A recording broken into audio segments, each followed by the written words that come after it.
Fala galera, André Ferreira na área. Hoje eu vou falar de um tema super complicado que a gente precisa ficar atento e pensar em formas de como é que a gente pode resolver isso no futuro. Depois da vinheta aí a gente vai começar.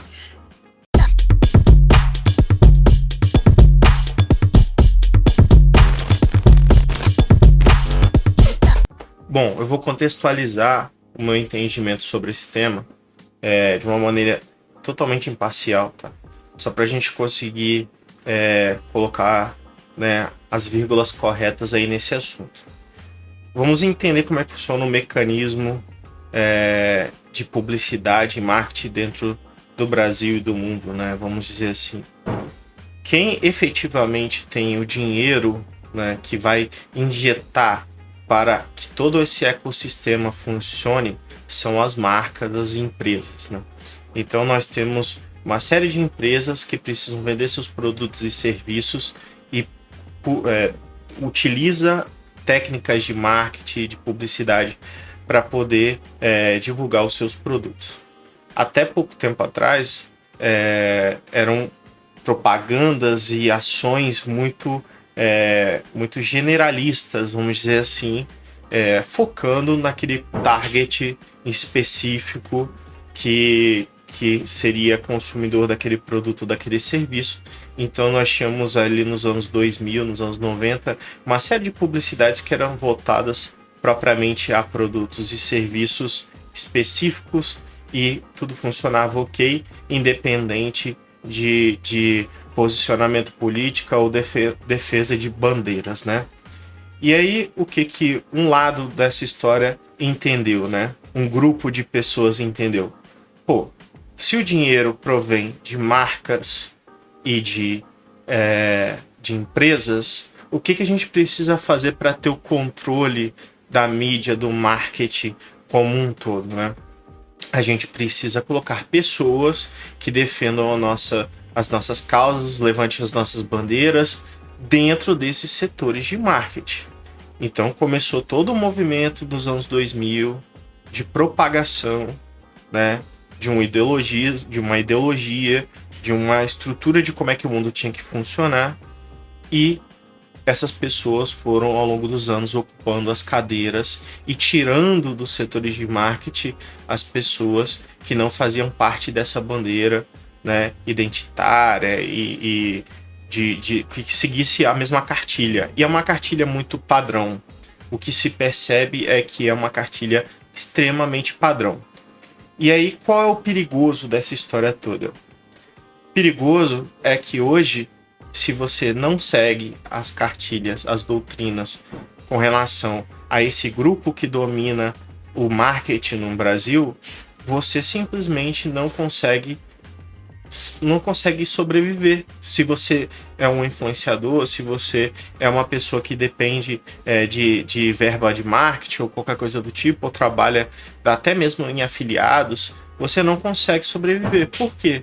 Porque você não consegue entrar nas instituições que vão fazer essa troca de publicidade, né? vai fazer a compra de publicidade com você e tal. E essa história ela vai tão longe, né, que eu recebo relatos até disso estar acontecendo dentro de grandes big techs que tem representação no Brasil, como é o caso do YouTube e tudo mais. E por que isso acontece, né? O YouTube, ele ao mesmo tempo que foi super disruptivo e positivo para o ecossistema do marketing, tornando uma via saudável de sobreposição com relação às mídias tradicionais, eles também criaram um grupo de pessoas que era totalmente contrário a essa cartilha que o marketing segue hoje, que são influenciadores. Os influenciadores, eles começaram a ter um poder muito grande. E o que a gente via ali nos anos 2000, quando começou esse movimento, é uma espontaneidade muito grande. Inclusive, youtubers que hoje defendem a cartilha e seguem a cartilha à risca, no passado demonstravam interesses contrários. Só que quem se converteu a todo esse ecossistema que está posto hoje, começou a entender que é muito difícil lutar contra. Por quê? Porque se você lutar contra, seu vídeo vai ser desmonetizado, você vai perder alcance, o famoso shadow ban que o YouTube tem, né? Seu canal não vai aparecer em alta. E isso se propaga para todos os outros segmentos de mídias sociais, porque as mídias sociais ela é muito livre, né? No Twitter você fala o que você quiser e tal. Então, muitos influenciadores começaram a não falar o que pensam, começaram a se restringir. Muitas empresas começaram a ficar caladas também e fazendo o seu marketing mais controlado, direcionando a publicidades que eles julgam ser mais posicionada ao que virou mais ou menos um jogo mais político do que propriamente querer divulgar uma marca, né? Tanto que a gente pode perceber que nós temos uma divisão muito clara da mídia hoje, né? Nós temos uma mídia defendendo determinados tipos de conceitos e outra parte da mídia defendendo, criando uma oposição, vamos dizer assim, virou como se fossem dois partidos políticos, né? Virou uma briga de ideologia, mas, no meu entendimento, de ideologia não tem nada. No meu entendimento, de ideologia não tem nada. Tudo é uma questão de poder e tudo é uma questão de benefício. Então vamos colocar o preto do branco dessa história. Quem defende, né, a forma como hoje o marketing trabalha é porque se beneficia de estar nesse grupo e aí recebe as melhores propagandas, os melhores anunciantes, ele mantém uma perpetuidade naquelas divulgações. Então você ganha muito dinheiro por estar ali naquele grupo, porque obviamente se aquele grupo que está dominando o marketing brasileiro não tivesse pagando as pessoas que são contrárias a eles, mas que está fazendo uma máscara para conseguir se manter no local onde ele está, eles não iam conseguir manter essas pessoas, porque, obviamente, da mesma forma como tem empresas que vão seguir as doutrinas e as cartilhas e tudo mais, vão ter empresas que não aceitam esse tipo de posicionamento e vai trabalhar com o contrário. Então, o que a gente tem visto, que eu tenho visto no mercado de marketing é empresas só apostando em marketing com pessoas específicas que seguem as doutrinas políticas de um lado ou de outro. Fazer um caso muito, muito claro para a gente conseguir tangibilizar isso. Nós temos o caso recente aí do Luciano Hang, que é o dono da Avan. A Avan, ela só gasta mídia, obviamente, com pessoas que são favoráveis ao presidente Bolsonaro, né, que está mais à direita e tudo mais.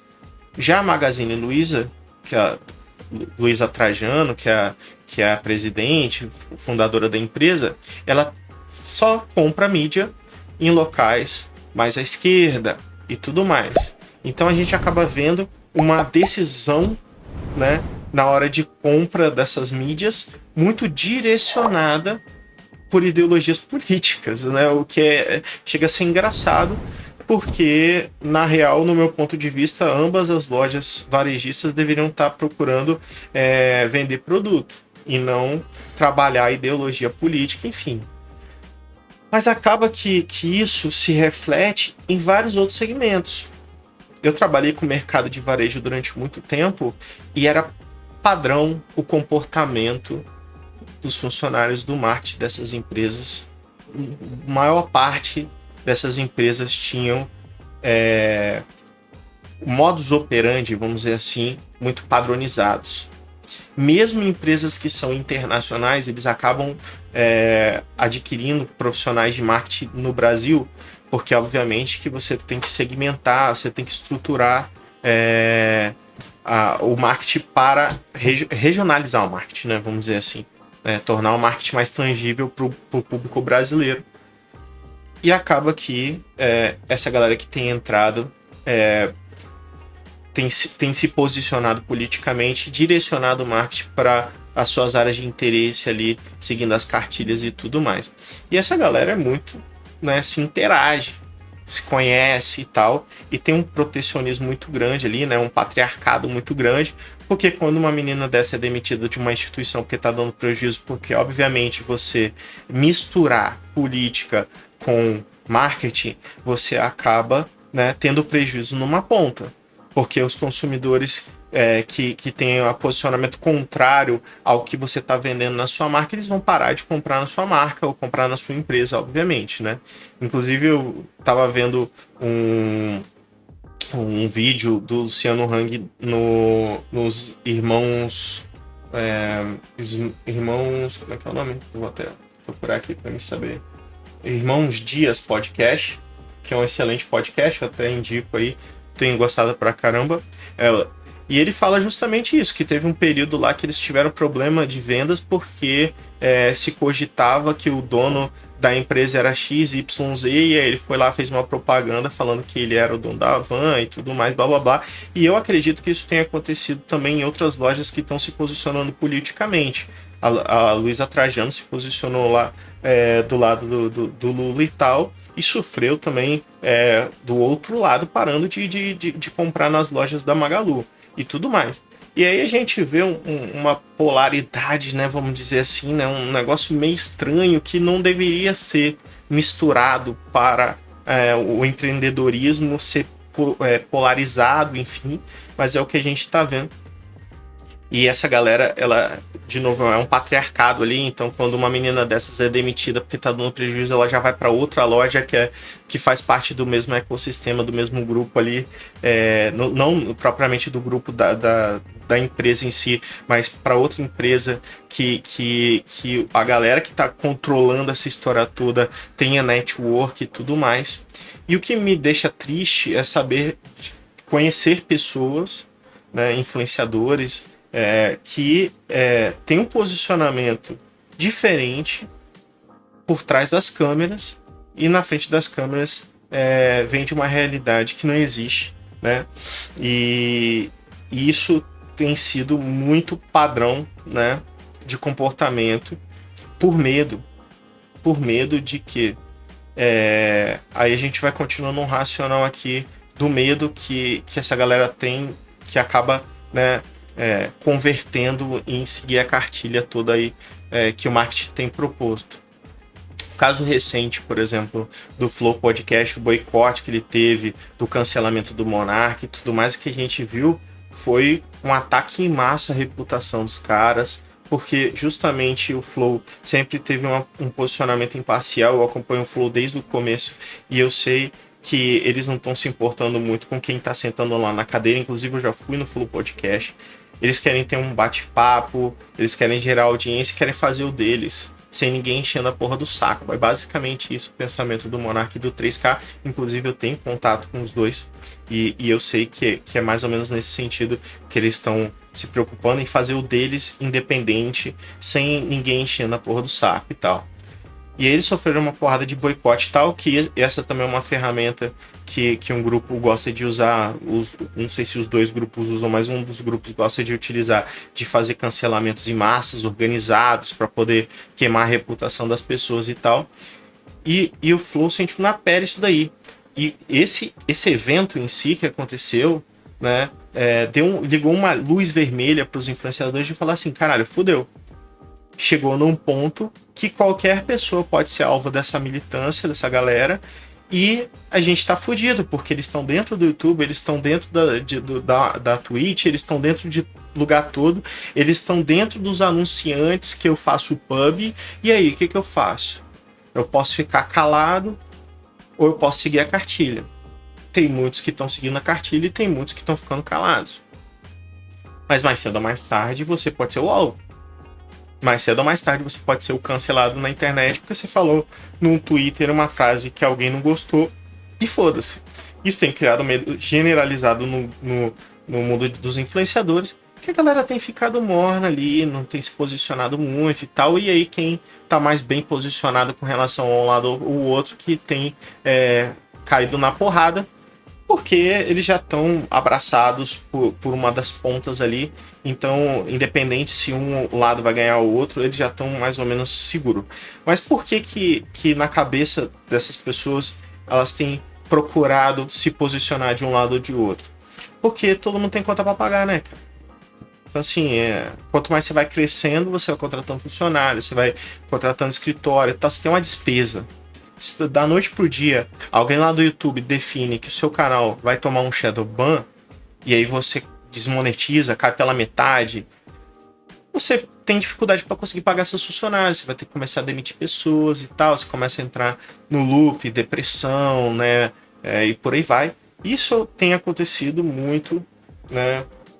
Eu tenho visto vários amigos meus que são influenciadores aí reclamando muito da monetização do YouTube. O YouTube desmonetizou geral, mas obviamente que tem alguns canais que estão sendo privilegiados nessa história toda aí e continuam ganhando muito dinheiro porque faz parte da patota ali que está controlando o YouTube Brasil.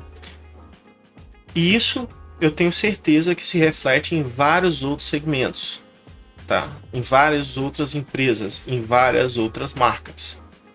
E eu acho isso extremamente prejudicial para o empreendedorismo brasileiro.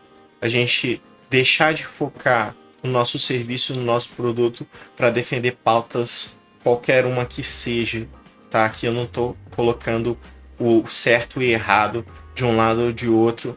Eu acho que eu sempre fui muito claro nos meus vídeos que eu discordo totalmente de questões pessoais impactarem em negócios. A empresa é um CNPJ, ela não é local para ser palco de militância nenhuma que seja, ela não é palco para você defender os seus interesses ideológicos e boicotar o outro lado porque você acha bonito. E se as empresas não começarem a tomar cuidado com o que está acontecendo, né, e dar uma limpeza no setor de marketing, começar a ter um pouco mais de pluralidade, porque todo mundo fala de diversidade, de cor, de gênero e tudo mais, mas acaba que a gente tem uma singularidade dentro do setor de marketing e isso tem impactado diretamente, não está sendo salutar para a economia, no meu ponto de vista, tá? Porque a empresa tem que se posicionar como empresa, como um CNPJ, independente de ideologia ou valores, a empresa tem seus próprios valores.